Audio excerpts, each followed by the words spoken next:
From A&E, this is Biography.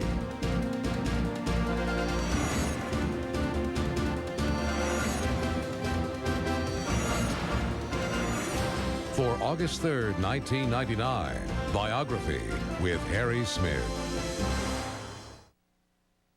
Before John Wayne Gacy, people envisioned serial murderers to be madmen like Charles Manson or myths like Jack the Ripper. But when Gacy was arrested in 1980, Americans saw a man who could have been a co-worker. He was the most prolific serial murderer in American history, and he was a man you might have called to babysit your kids. Americans never looked at their neighbors the same way again, and many were prompted to ask a frightening question: how could such a monster walk among us?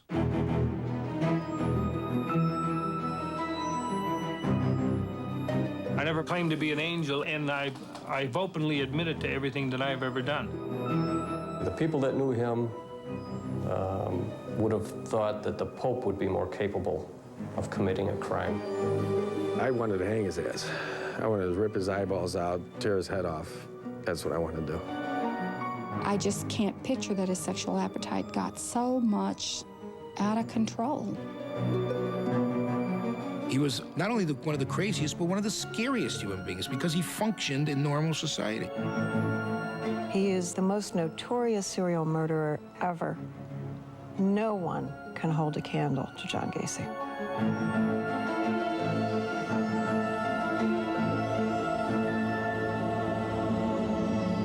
In late November 1998, Chicago police cordoned off a section of the city's northwest side. Reporters and onlookers gathered on the chance that there might be a gruesome discovery. Police had received a tip that the yard behind this picket fence had been used as a burial ground 20 years earlier by John Wayne Gacy. Investigators dug it up and found nothing at all. And yet the attention lavished on this one bad lead was a fitting postscript to the life of a man who fooled the world while he killed at least 33 people. Gacy, I'm sure, from wherever he is right now, was laughing hilariously at the people digging, or he's laughing today that they didn't dig in the right place to find something that he's left. In the Chicago winter of 1942, John and Marion Gacy awaited the birth of their second child. The young couple already had a daughter, but John longed for a son to carry on the family name. On March 17th, he got his wish when Marion gave birth to a boy. They named him John Wayne, after Marion's favorite movie star. The Gacy children, including a third child, Karen, born 2 years later, grew up in this modest bungalow in a blue-collar neighborhood. Their father, the son of Polish immigrants and a World War I veteran, worked as a machinist building control panels for utility companies. He was the breadwinner, so that's what I think he thought his respective duties were, to bring home and provide for us a home and food, but he wasn't the nurturer. Gacy Sr. was an uncompromising man who demanded obedience from his children, especially his only son. He expected Johnny to be like the other boys who played stickball, climbed trees, and fished. The father was an avid fisherman and tried to teach his son the sport, but the boy had no interest. Instead, Johnny would much rather cook with his sisters or garden with his mother. When he wanted to work on flower beds that he put in around the house, it was like, you know, the sissy thing to do. And Dad was very vocal about that. John wanted his father to know, Dad, I love you, I am your son, but please, let me be Johnny Gacy. The father would often ridicule Johnny in front of his sisters and other children in the neighborhood. It's just a constant stream of, you wimp. You know, you're not going to be anything. You can't do this. What are you, one of the girls? Taunts from a father toward his son can be devastating. While Johnny's father was rigid and emotionally distant, the boy developed a special bond with his mother. Mom was confident. You could go to Mom and tell her a lot of things that you couldn't talk to Dad about. And I think my dad felt threatened by that, felt like they were keeping secrets from him. Marion was a homemaker, but her husband acted as if he ran the household. The couple argued frequently about everything, from chores to child rearing. She tried so hard to keep the family together, knowing that her husband drank, and when he drank, he went into rages, and he usually turned on John. After his shift on the assembly line, Johnny's father would escape to the basement, where he would drink brandy before supper. Marion and the children would wait at the dinner table in fear and silence until he climbed the stairs drunk. If the children misbehaved, he would spank them with a razor strap. We actually learned how to toughen up against it. And John especially, he would not cry. He would not cry. And sometimes I think that made Dad angry. Johnny not only felt alienated at home, he longed to be accepted by his classmates. But a congenital heart condition prevented him from playing with the other kids. I was wrestling around with some older kids, and I passed out, and I remained unconscious for about 10 or 15 minutes. We went to the doctor, and they said I had an enlarged bottleneck heart. So I was more or less like a sickly kid. Gacy's father expressed no sympathy for his son and saw the heart condition as one more failure. He pressured the boy to do well in school. Johnny disappointed his father even more when he fell behind in his studies because he was at home sick so often. In 1954, when he was 12, Johnny made his first real attempt at fitting in with the other boys when he joined the Boy Scouts. He earned merit badges in wilderness survival and campfire cooking.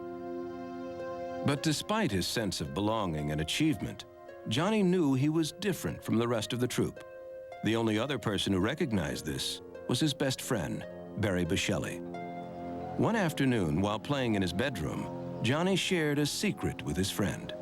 Johnny had his mother's silk panties and bra sitting in a bag in his closet.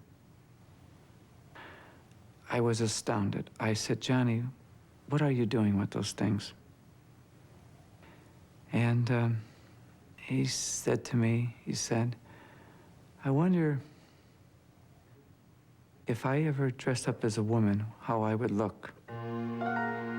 Young Gacy was deeply confused about his sexuality, but there was no one to help him, so he buried his secret deep inside. By the time he entered high school, the young man had learned to hide his confusion. John dated several girls and attended school dances with them, but neither his grades nor his health improved. In 1960, while attending Prosser Vocational High School, John was learning the printing trade. He had several fainting spells in shop class. His teachers agreed that he would never be able to work with machinery. John dropped out. He had disappointed his father yet again. I couldn't get along with my father.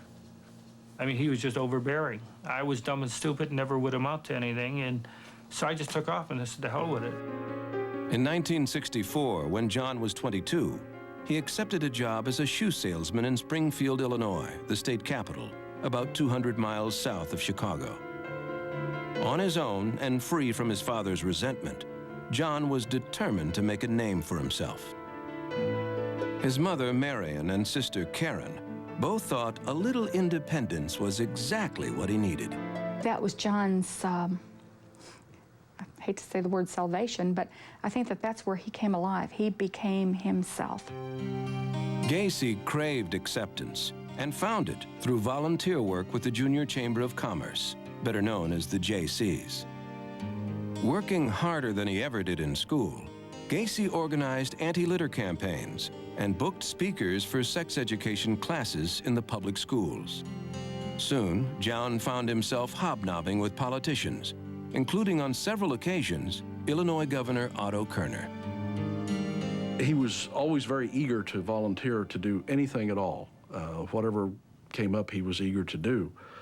but he also at the same time wanted to make sure that he got his name in the paper or some recognition of some kind. In February 1964, Gacy began dating a shy bookkeeper who worked with him at the shoe store named Marlene Myers. Marlene's family was better off than his own, and John saw the relationship as another avenue for him to get ahead. That September, the couple married. The following year, his new wife became pregnant. They were real excited about the baby coming, and John was just really, I mean, he just gleamed the real proud father thing. You know, he just glowed. John was thrilled with the prospect of becoming a father, but the yearnings he had repressed as a boy were forcing their way back to the surface. On February 24th, 1966, while Marlene was in labor in the hospital, John was at a bar with a male coworker. We went to his house, and instead of having coffee, we had a couple more drinks, and I must have passed out. I woke up laying on his bed with no clothes on. Gacy had oral sex with the man, and the next morning felt both exhilarated and ashamed. He pretended nothing had happened. He rushed to the hospital to see his wife and his newborn son, Michael. He was such a good father when Michael was born. He was very nurturing, and he'd kiss him and he'd hold him, and he didn't learn that, I know. So it was just like a natural thing to him. John's parents came down from Chicago to meet their grandson. For the first time, John saw pride in his father's eyes. He was happy when he saw my brother settle down and get married and have a family. He was happy. It was like John reached the ultimate with that it was okay. He got through all of that, and now he's a family man. Gacy seemed to have everything he wanted: a family, a good job, and a new relationship with his father. But over the next 2 years, the real John Wayne Gacy would be revealed.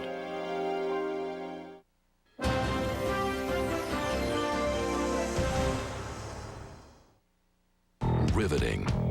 A 4-star gem. Remarkable. Breathtaking. A masterpiece. I see dead people. The Sixth Sense, rated PG-13, starts this Friday. No two women are shaped alike. That's why the OB tampon is designed differently, with individually wound layers that expand to fit your individual shape. Created by a woman gynecologist. OB, also with applicator. Protection fit for you.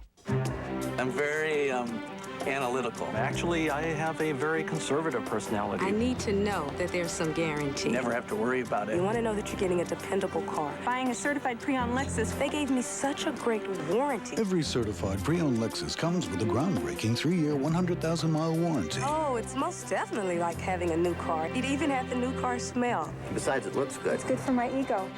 Owning a Lexus is closer than you think. Only at your Lexus dealer. From the award-winning series Investigator Reports, it becomes a dead end. The clues dry up, the leads go nowhere, and the pressure to crack the case builds. We've got an actual crime scene. True stories of crimes that can go unsolved for months, years, or forever. Cold Case Files on Investigator Reports. All this week at 9 Eastern, 10 Pacific on A&E. He yearned for the ideal family life, but he only got it on TV. As a child, victimized for his religion. As a husband, marriage wasn't exactly life on the prairie. An absolute failure. But his final battle with cancer left behind a legacy of hope. Michael Landon on an all-new biography special, Sunday at 8 Eastern, 9 Pacific on A&E.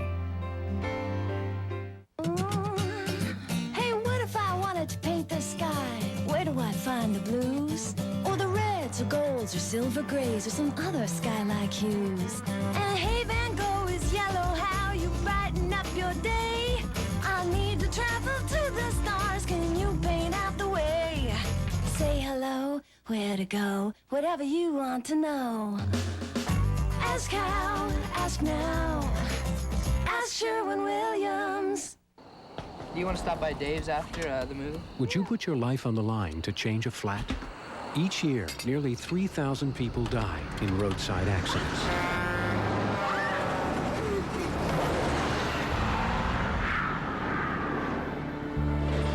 It's better to risk your rim than risk your life. Drive slowly to a safer area. Never attempt repairs on a narrow shoulder. I'm okay. For more safety tips, get this free book from Shell. Count on Shell. Biography's look at John Wayne Gacy continues here on A&E. By the mid-1960s, John Wayne Gacy had made a name for himself as a young civic leader in Springfield, Illinois, and by all accounts, had a promising future. But the ambitious family man was hiding a sexual compulsion that threatened to ruin him. In 1966, John, his wife Marlene, and their infant son moved to Waterloo, Iowa, a small town about 100 miles north of Des Moines. John's father-in-law owned 3 Kentucky Fried Chicken restaurants in Waterloo. Business was booming, and he needed a manager. So, at 24, his son-in-law began learning the restaurant business. John loved being the boss and insisted that his employees and friends call him Colonel. He wanted to be able to control people. He loved the idea that he could tell people, this is what I want you to do. I'm the boss. John put in 16-hour days, but his commitment to the JCs never faltered. He was soon considered the most valuable new member in the Waterloo chapter. I think probably it's just John's personality. He was very ambitious and wanted to be loved by everybody and liked by everybody and accepted, and it was just his way. Local JC President Charles Hill was impressed with John's charm and powers of persuasion. The JCs appointed him chairman of their membership drive. And talk about a membership chairman that no holds barred. I mean, he just did everything he could do to get new members, and he did it. He did the job. Gacy lured men into joining the JCs by inviting them to the Clayton House Motel, where he screened illegal stag films and hosted orgies with prostitutes. In one evening, he signed up 20 new members. John's sexual romps also carried over into his marriage, with the full participation of his wife, Marlene. After an evening out, they would often swap spouses with other couples. When John's sister, Karen, came in from Chicago for a visit, her brother and sister-in-law revealed their little bedroom secrets. He said, sometimes we don't always go home with the same persons we came with. I really thought it was a joke, but when it came time to go home, he took somebody else home to their house. That was the first time I felt I didn't know my brother, that I didn't know him. And I definitely, you can imagine how my thoughts diminished about this sister-in-law. The Waterloo JCs knew all about John's sexual escapades, but that didn't keep him from earning enough votes to win the JC vice presidency and being honored as their Man of the Year.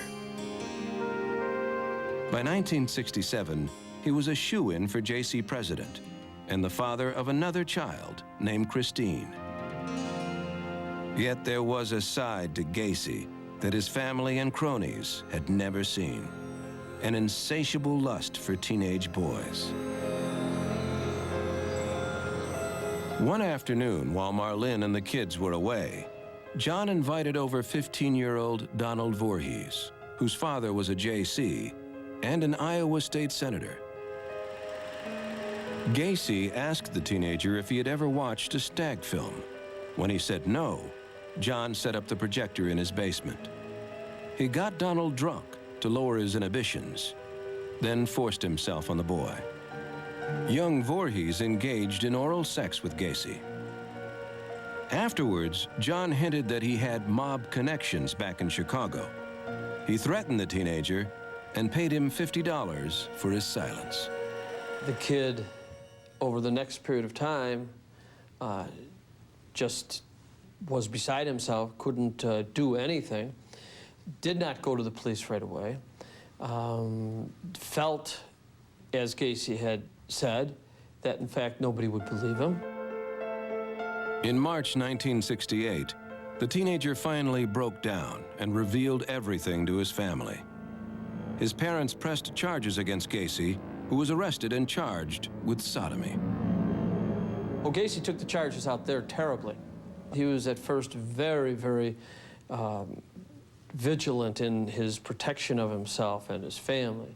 He was one of these, it was one-on-one. It wasn't me who did this. I wouldn't have done it. The kid's a liar. Gacy was convinced he could outsmart his accusers and insisted he be given a lie detector test. He failed.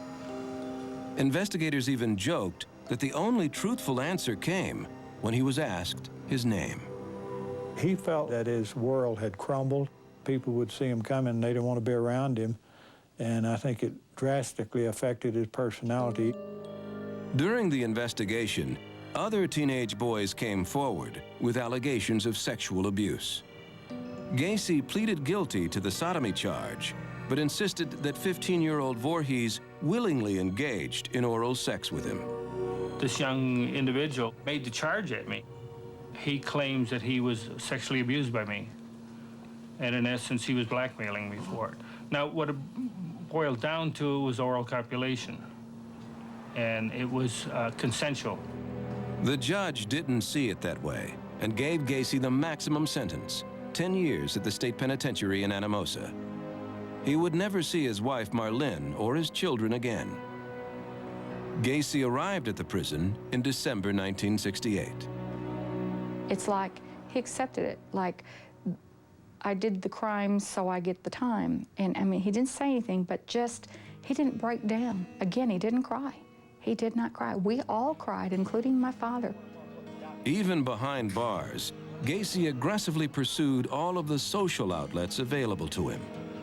He not only made friends with fellow prisoners, but he mingled with the guards, social workers, and even the warden. Within 8 months, Gacy landed a job as head cook in the prison kitchen. He loved trying out new recipes for the inmates.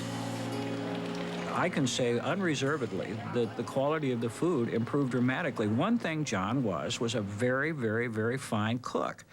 And he understood something that traditionally folks who cook in prisons don't understand. He understood the use of spices. In December 1969, a TV film crew visited the prison to shoot a segment called Christmas at Anamosa. In this rare footage, the head cook spoke with pride about the meal he was preparing for his fellow inmates. The men, with the exception of the turkey, which they get a generous proportion of, and the pumpkin pie that will be served, are allowed to take as much as they want to eat. The only requirement is that you eat what you take. After his interview, Gacy joined the prison choir in singing a carol. But this holiday season would be John's worst.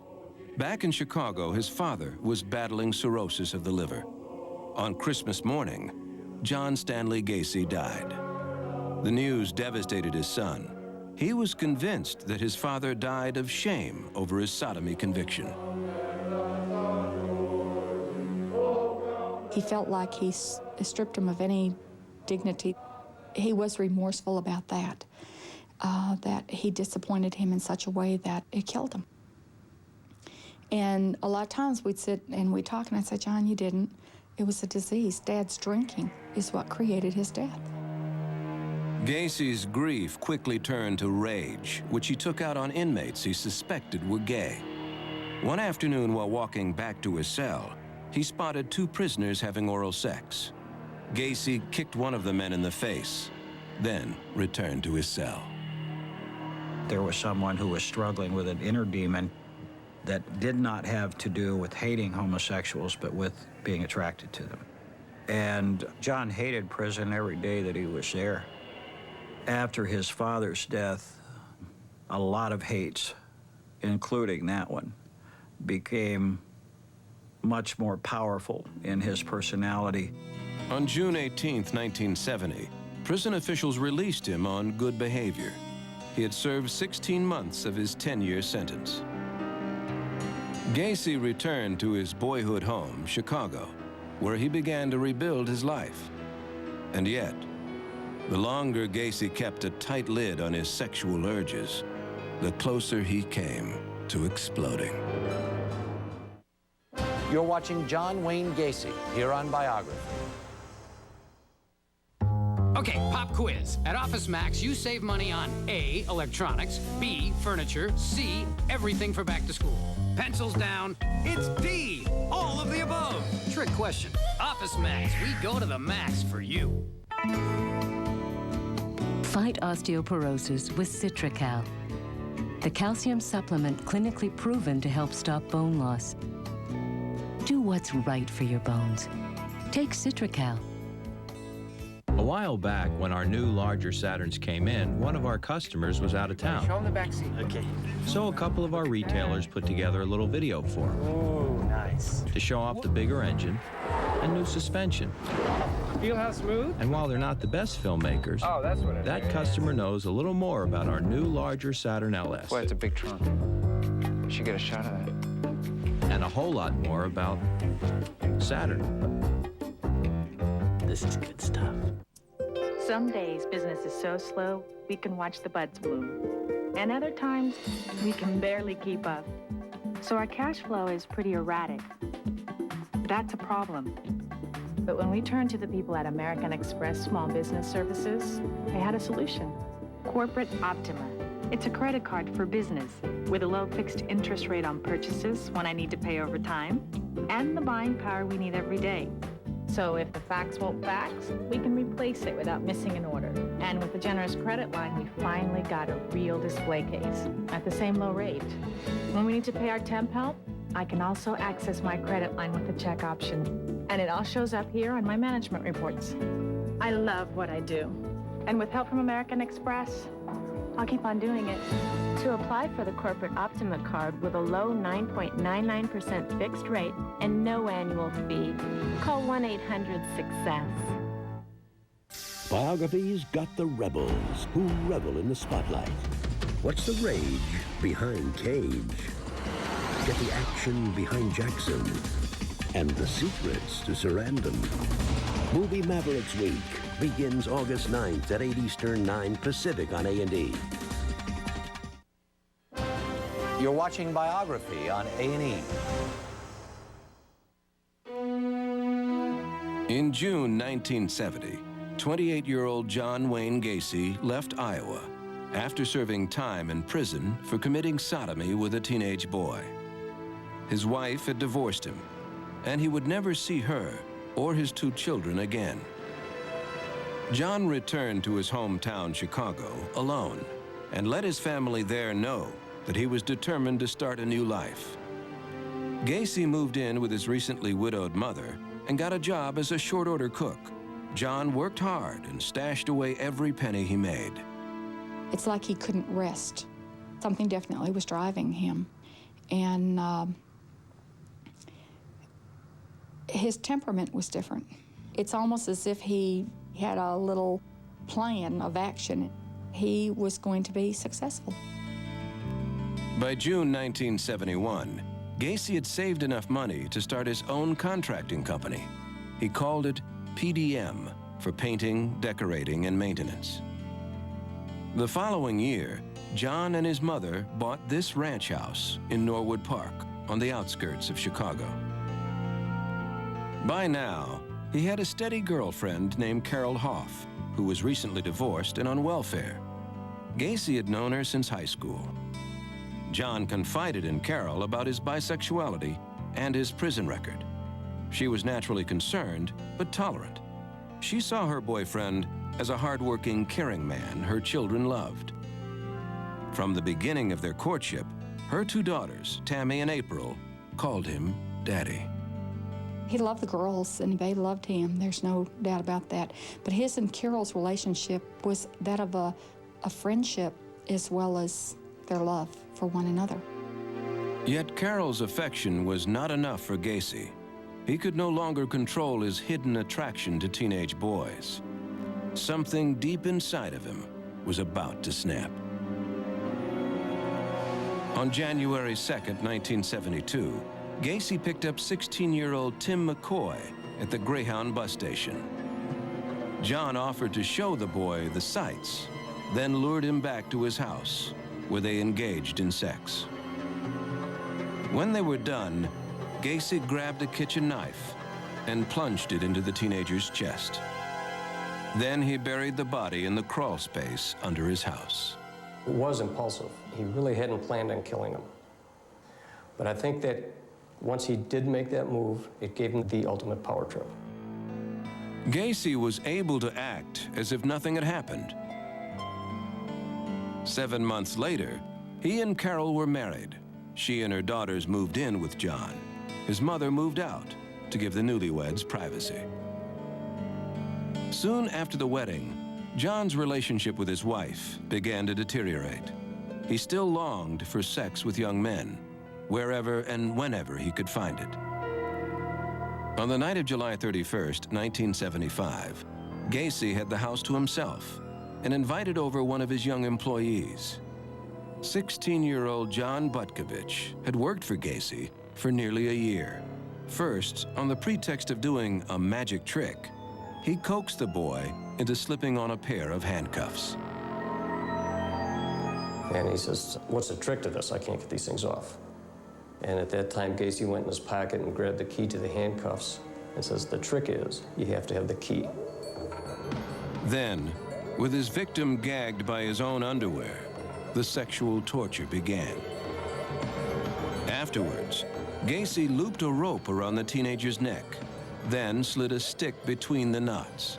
It's in a tourniquet, so it cut off the air. So if you're going to kill somebody, you just put it on their neck and twist it 3 times or 4 times or whatever until the person stopped moving. He removed the handcuffs and disposed of the body. Now, Gacy had killed twice. His psychiatrists would come to believe that the motive could be traced to his abusive childhood.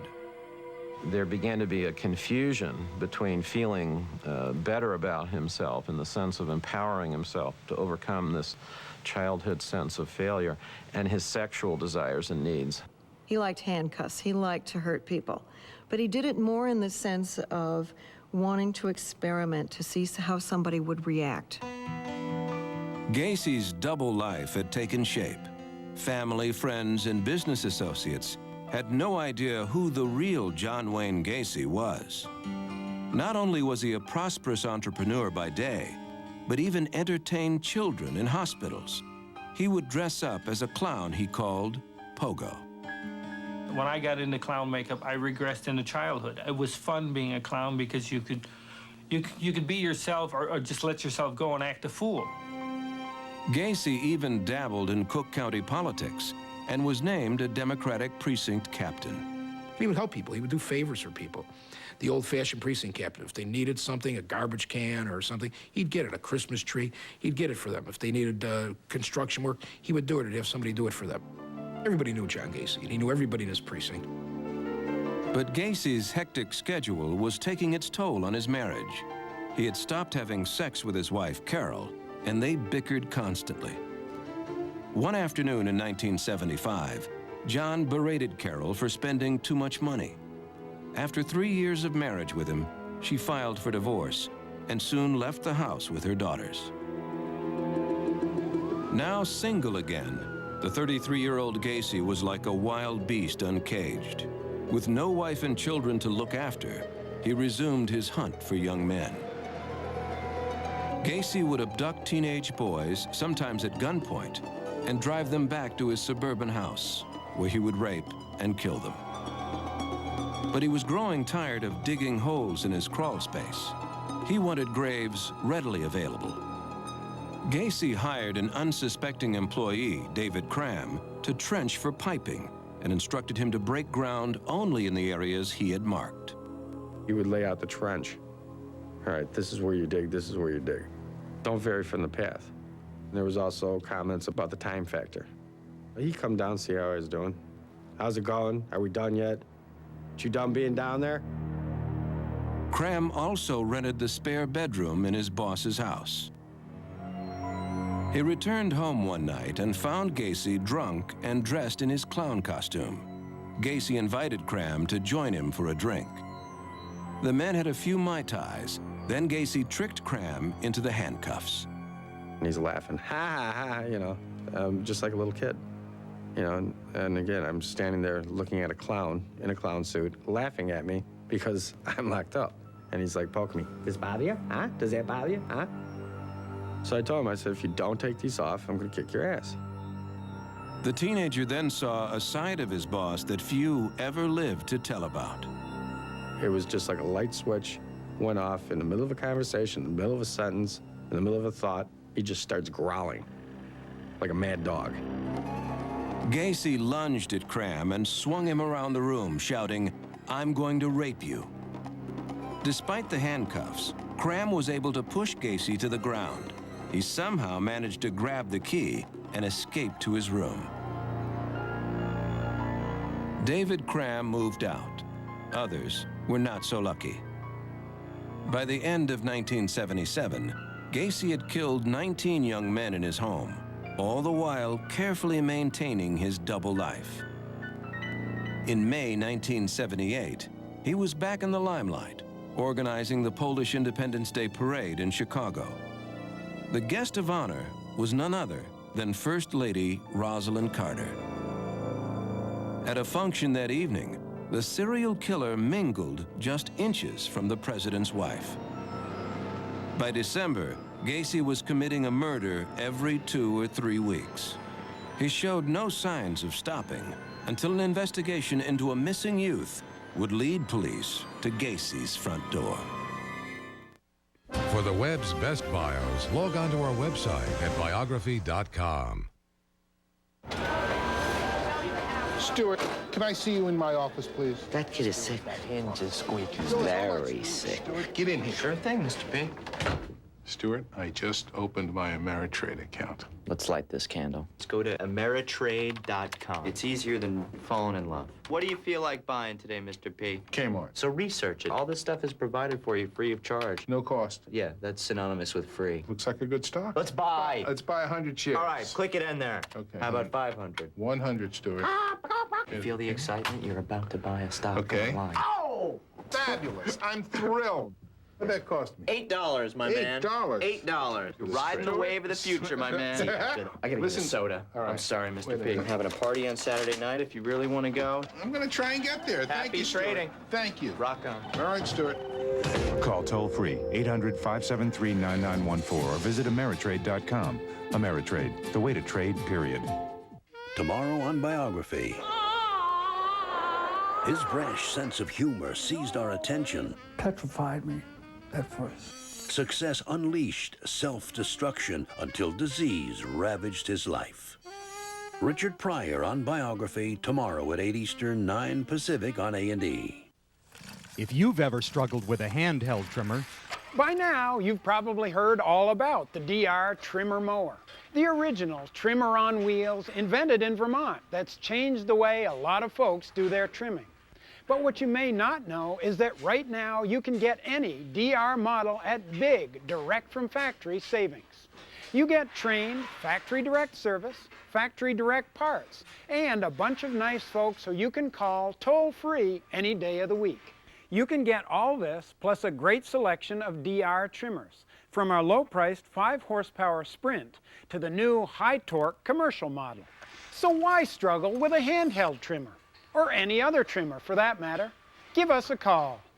call toll-free 1-800-292-6500 for your free catalog on the new lineup of DR trimmer mowers. There's no obligation, so call now. 1-800-292-6500 for free DR details. Biography's look at John Wayne Gacy continues here on A&E. By 1978, 36-year-old John Wayne Gacy had sexually tortured and killed 32 young men. He had not only managed to cover up his crimes, but to keep up his status as a businessman and community leader in Chicago. On December 11th, Gacy met with a client of his contracting company at the Nissan Pharmacy in suburban Des Plaines. Gacy was bidding on a remodeling job. Around closing time, he abducted 15-year-old Rob Peast, who worked at the drugstore. Gacy had lured him into the car with the promise of a better-paying job with his company. The teenager was never seen alive again. He became Gacy's 33rd victim. The next day, after witnesses at the pharmacy said Peast was last seen with Gacy, police questioned him about the boy's disappearance. He would say, I was in the drugstore, but I never saw him. You got the wrong guy. It was always, I'll cooperate. He had gotten away with so much before that he thought he was so smooth that he'd get away with this one just as easily. This time, Gacy couldn't talk his way out of trouble. Police didn't buy his story and got a warrant to search his house.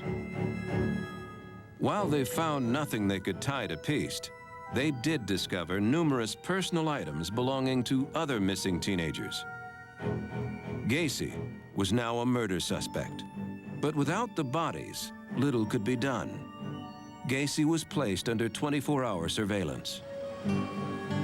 If he was nervous about the police presence, he was putting up a good front.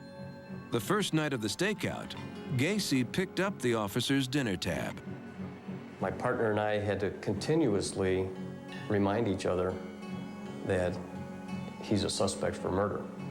I mean, he was a very likable guy, and he never really intimidated you. He wasn't the kind of guy that you'd be afraid of, but he was a hustler. Gacy even had the surveillance team over to his house for a fish dinner. When one of the officers smelled a foul odor coming from the air vents, investigators were all but convinced that the crawl space below had become Gacy's makeshift burial ground. We weren't giving up, and he could not lose the evidence. He was sitting on the evidence. And he knew we were seeking a second search warrant. So John was cornered.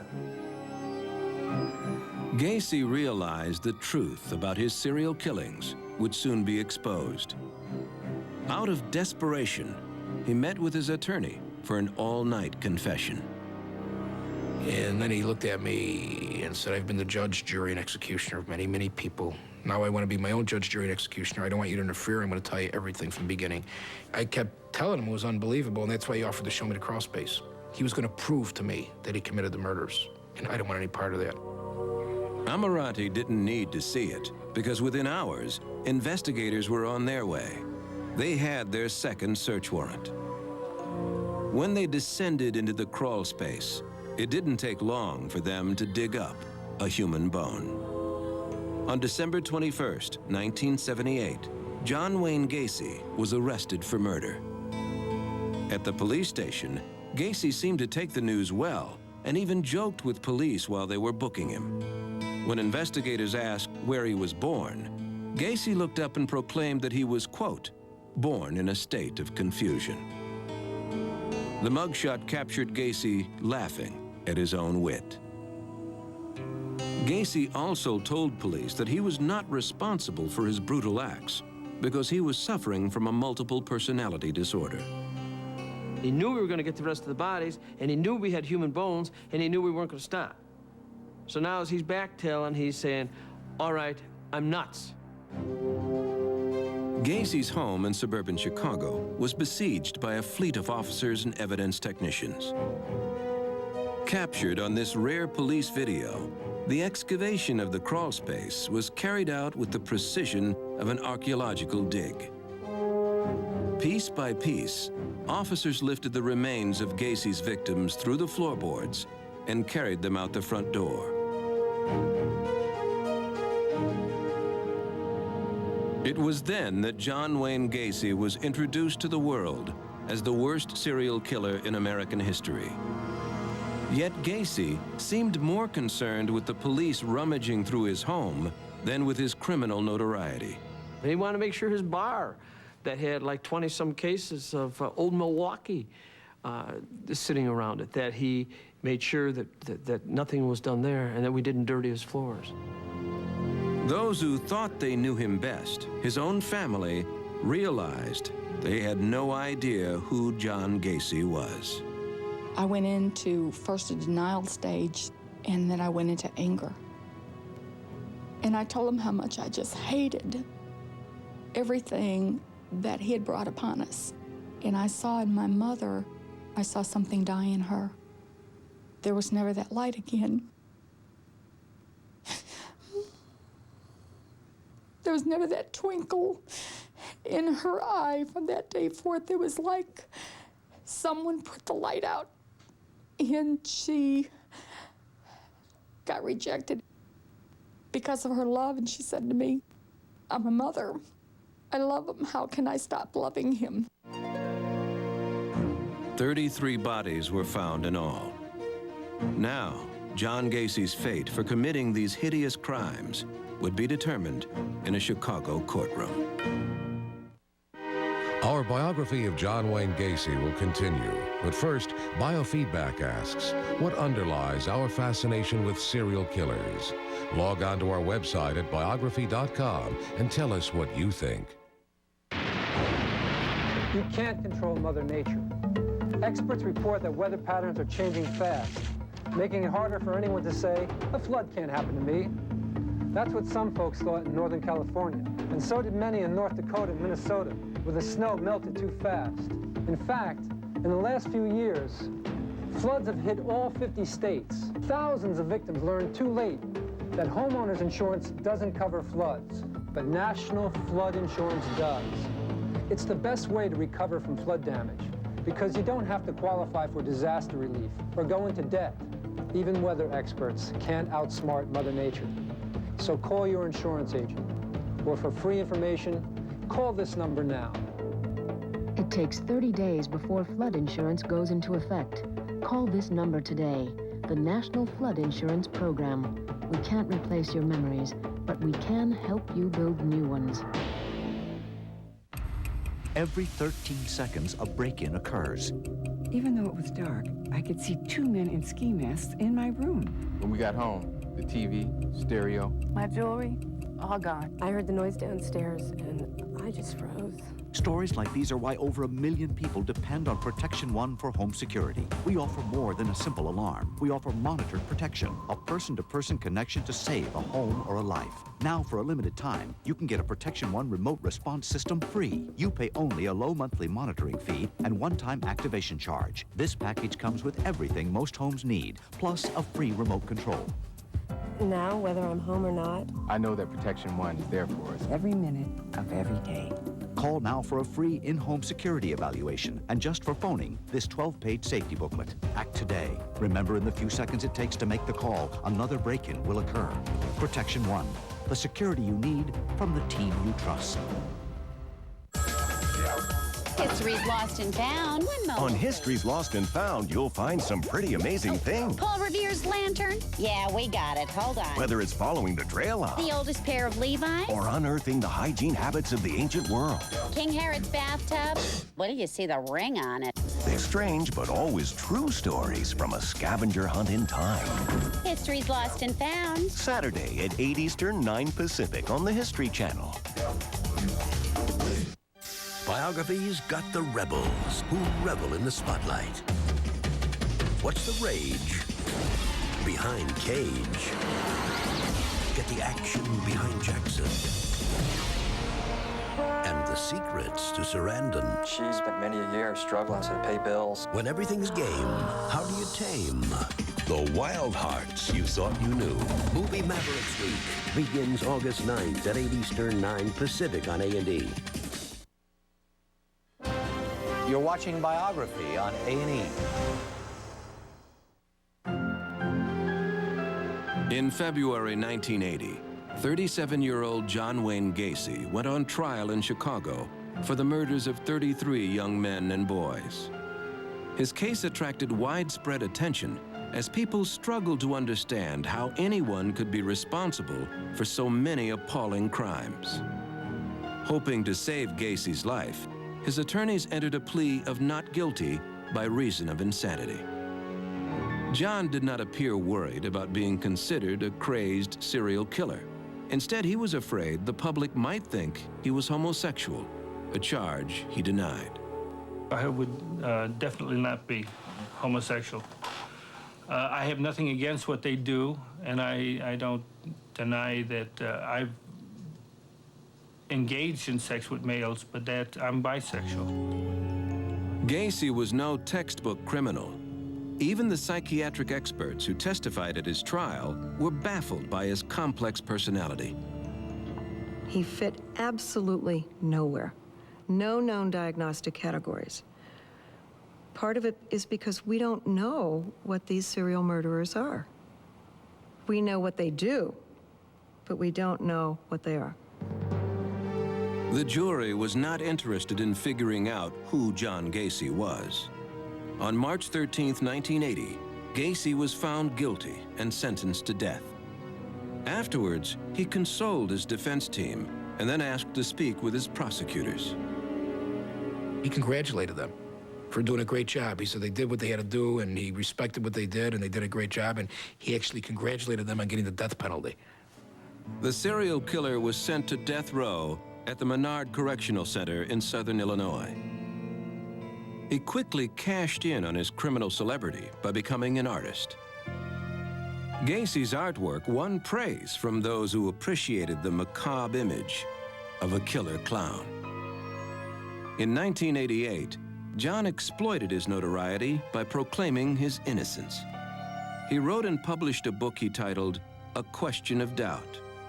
In it, he passed himself off as the 34th victim and claimed that all the bodies discovered beneath his home were planted there by his employees. The idea that I'm a homosexual thrill killer, that I strolled down the streets and stalked young boys and slaughtered them. Hell, if you could see my schedule, my work schedule, you know damn well that I was never out there. One person who kept on believing Gacy was his mother, Marion. Then after a series of strokes, she lost all memory of her son and his crimes.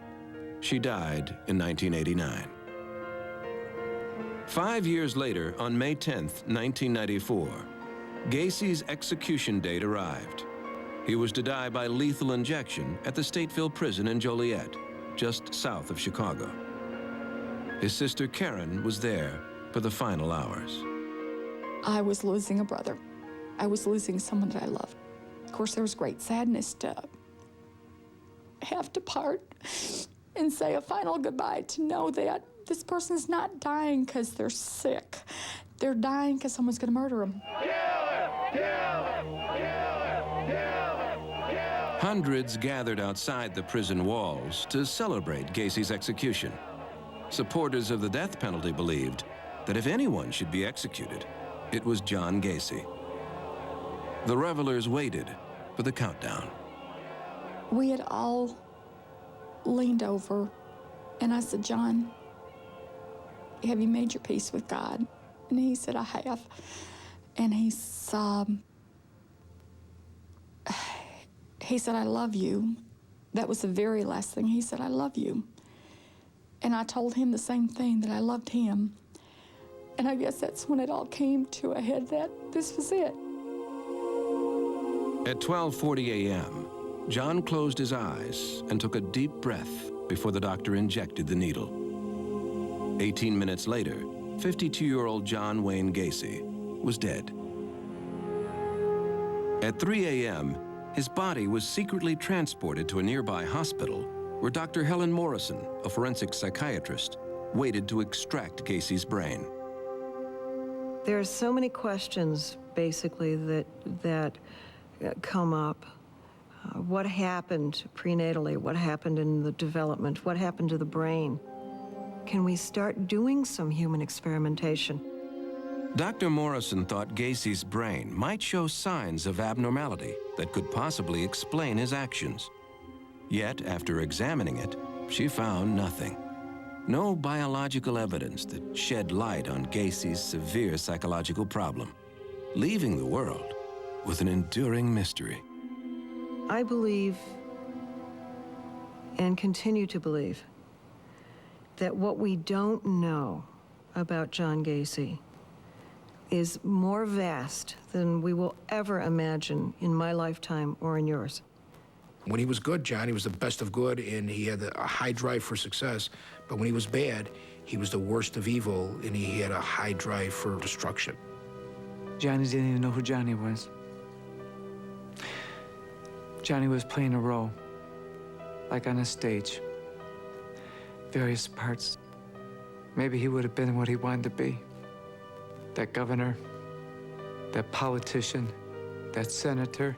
You know, we talk here of all these things. He had the capability. None of it makes sense. For his character, for everything we knew about him, I just can't picture that his sexual appetite got so much out of control. I don't think we ever know the person. I really don't. I don't think there's any way you can ever know what's going on through another person. And it's kind of scary to think that we don't know. I mean, we just really don't know.